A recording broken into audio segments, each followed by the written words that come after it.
አይሲስ በተባሉት ገዳዮች ሰማዕትነት የተቀበሉ ፍቁራን ኢትዮጵያውያን፣ ፍቁራን ክርስቲያኖች ግብፃውያን፣ ፍቁራን ኤርትራውያንን አስታውሷቸው። ገዳዩ ቡድን እኮ ገና እንዳያቸው ኢየሱስ ክርስቶስ ነው ትዝ ያለው። አንዳንዶች አይረዱም። እመቤታችንን ስናያት እኮ የምናየው እግዚአብሔርን ነው። እንደ አንድ ተራ ሴት የምንመለከታት ይመስላቸዋል። የሚያዩት አሉ። እሷን ስናይ የእግዚአብሔርን ድንቅ ሥራ እኮ ነው የምናየው። እሷን ስናይ የእግዚአብሔርን ብርቱ ሥራ እኮ ነው የምናደንቀው። እሷን ስናይ በዘመናት መካከል እግዚአብሔር የሰራውን ድንቅ ሥራ እኮ ነው የምናየው። ክርስቲያኖች እኔና እናንተ ቤት እግዚአብሔር ይታያል።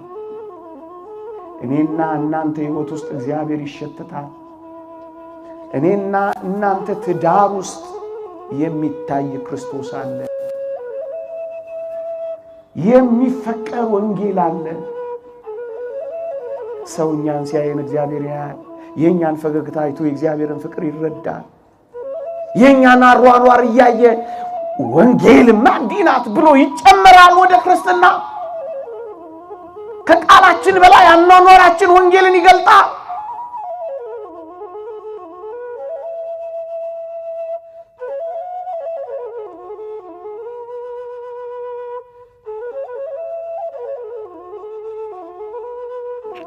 በስመ አብ ወወልድ ወመንፈስ ቅዱስ አሐዱ አምላክ አሜን። ክቡራን አበው ካህናት፣ ሊቃውንተ ቤተ ክርስቲያን፣ መምህራነ ወንጌል፣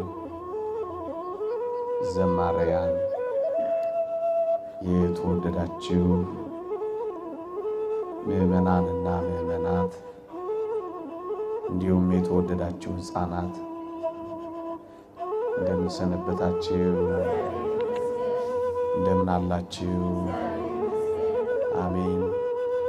በቸርነቱ የጠበቀን በአጸደ መቅደሱ የሰበሰበን ስሙን እንድንጠራ ቃሉን እንድንሰማ የፈቀደልን የአባቶቻችን አምላክ የኛም አምላክ ልዑል እግዚአብሔር ዘላለማዊ ስሙ የተመሰገነ ይሁን።